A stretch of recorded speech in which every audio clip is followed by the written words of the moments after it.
就说俄罗斯啊，它的这个科研并没有因为发生俄乌的冲突，或者是这个西方国家对它的封锁而停滞下来，因为它的这个武器装备啊，应该说这是一款非常先进的武器装备。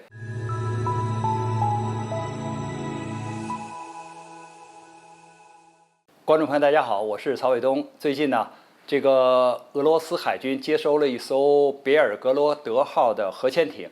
别尔格罗德号核潜艇其实去年呢就开始海试了，那么今年呢是正式交给了俄罗斯海军。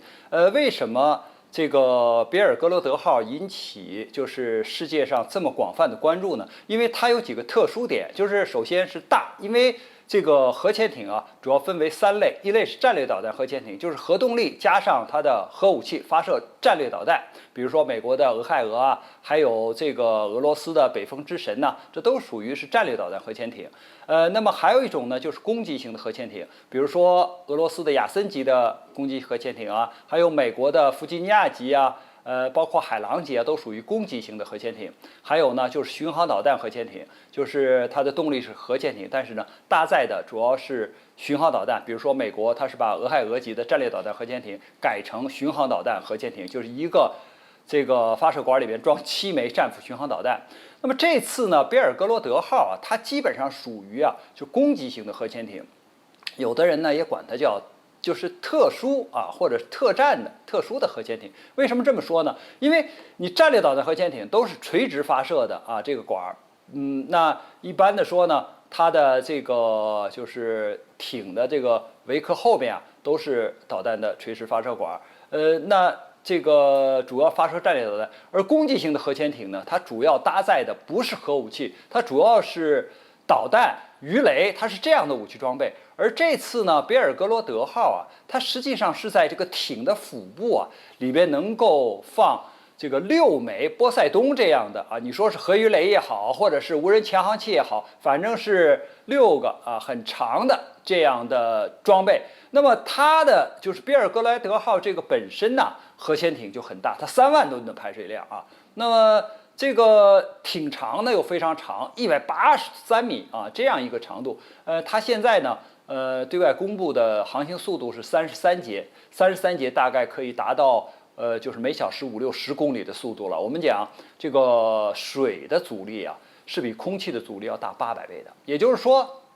这个在水的啊阻力这么大的情况下，它能够达到每小时50-60公里。我们开汽车在这个路上跑50-60公里速度也不慢了，但是那是空气啊，它现在在水里，所以说它的这个动力非常强。为什么说俄罗斯非要搞这么一款这个核潜艇呢？因为它的这个下潜深度啊可以达到500米，一般的核潜艇最大下潜深度大约是300米，它可以下到500米。那么像海狼级这种比较特殊钢材的或者特殊用途的核潜艇可以达到500-600米，所以基本上呢，就是别尔格罗德呢也可以达到这个水平了。但是这种潜艇造价非常的昂贵啊，因为这个美国也就是造了3艘海狼级的核潜艇就不再造了，因为这个造价太高了。那现在俄罗斯是这个别尔格罗德造了之后还要继续造，那么说明它的这个对俄罗斯啊，无论是海军呢还是国防力量啊，它的这种加强的这个或者是作用呢，都是非常大的。所以是这个艇的情况。那么说这个艇说要搭载什么呢？作为俄罗斯海军或者军方来说呢，他说我们呢，还要搞科学实验，我们还要搞这种深海的或者是这个水下的救援。当然呢，也可以用它来释放就是波塞冬这样的大杀器。我们先说这个艇与弹的结合吧，因为你这个潜艇我们情况已经介绍过了啊。那它的这个弹，也就是说这个核鱼雷啊，也就是这个战略导弹也好，或者是说这个武器装备也好，它有特殊性。因为美国呀搞了个全球弹道导弹防御体系，就是你无论是空中的飞机、地面上的导弹，还是水下潜艇发射的这个导弹，你都要打到大气层中啊，打到大气层里面，然后再飞到大气层以外，然后再重返大气层打这个目标。所以呢，美国监视这样的目标呢，可以通过雷达，可以通过这个卫星来监视啊，反正你在空中。但是对于这个水下的，比如说核鱼雷，这就很难办。这个卫星是看不到的，还有呢，就是雷达也看不到，只能靠声呐去听，这就带来了一个问题啊。因为就俄罗斯宣布的情况来说呢，这个波塞冬啊，它下潜的深度可以达到1000米啊。一般的说，这个特殊的核潜艇也就潜到500-600米，但是它能够潜到1000米，所以这个深度，对于潜艇来说实在是太深了。那么还有一个呢，就是它的这个距离。一般的说，你要采用这种无人潜航器，它都是电池、锂电池这种电池，这个就是一般都是采取锂电池作为动力。那它的这个航行的速度和航行的距离都非常有限，而波塞冬可以航行到10000公里以上，那就可以跨大洋，甚至你可以说它的航行啊是无限的啊，也就是说。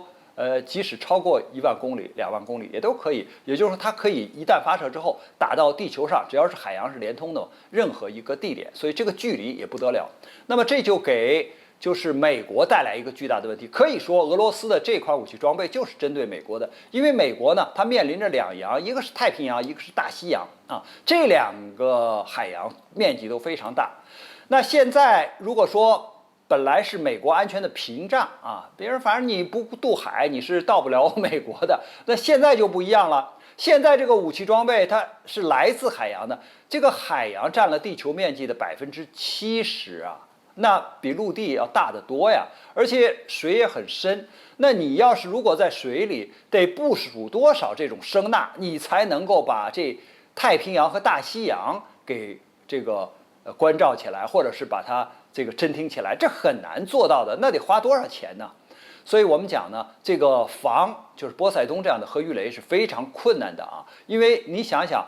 这个核鱼雷本身就下潜的深度很深，而且它自身的静音又很好，那么你只有在距离它，比如说10米左右的这个距离，可能才能听到它，其他的声音都被海水给掩蔽起来了。你想想，这怎么能发现这样的核鱼雷呢？所以一旦就是俄罗斯这个贝尔格罗德号这个核潜艇搭上了这种核鱼雷，因为它的这个搭载的核鱼雷呢可以搭载大约是6枚，那么这个核鱼雷呢，它搭载的核弹头大概当量是在100万吨级的，那么100万吨级已经是战略导弹核武器了，一般5万吨级的还叫战术核武器。那现在是100万吨级的，它的主要威力呢是在沿海方向爆炸之后呢，可以掀起来这个一个说类似于海啸这样的大的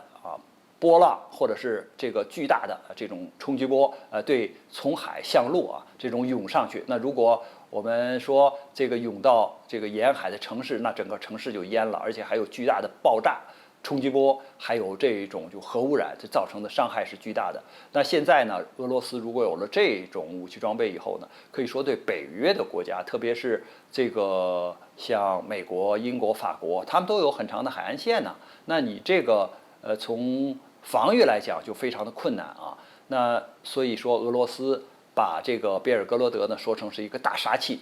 可以说呢，也是对北约的一种威胁。但就俄罗斯而言呢，它当然自己还要为自己，就是说它还有其他的用途，比如说你搞这个调查，或者是说搞这个科研，确实有它的优势。你其他的潜艇，你只能下300米，人家能下这个500-600米，人家的这个。就是艇里边还可以搭载其他的平台，就是科研的这些设备仪器搭的很多，而你其他的潜艇做不到。再有呢，就是作为深海救援的时候，或者是说这个在海洋救援的时候呢，它可以通过比如说深潜救生器或者是什么到这个比如说发生事故的这个潜艇或者是沉船附近去进行作业它本身就能够下潜很大的深度，然后再放出去这个。类似于机械手，或者是说，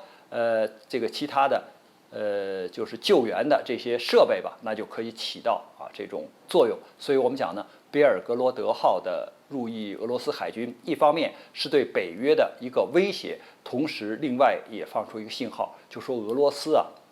它的这个科研并没有因为发生俄乌的冲突，或者是这个西方国家对它的封锁而停滞下来，因为它的这个武器装备。应该说这是一款非常先进的武器装备，还是按期交付俄罗斯海军了。那你没有经费的支撑，你没有科研的支撑，啊，那你是不可能交付的。所以通过这条消息呢，我们可以看到这样一些情况和信息。关于这个话题呢，我们今天就聊到这儿，感谢大家观看本节目，我们下期节目再见。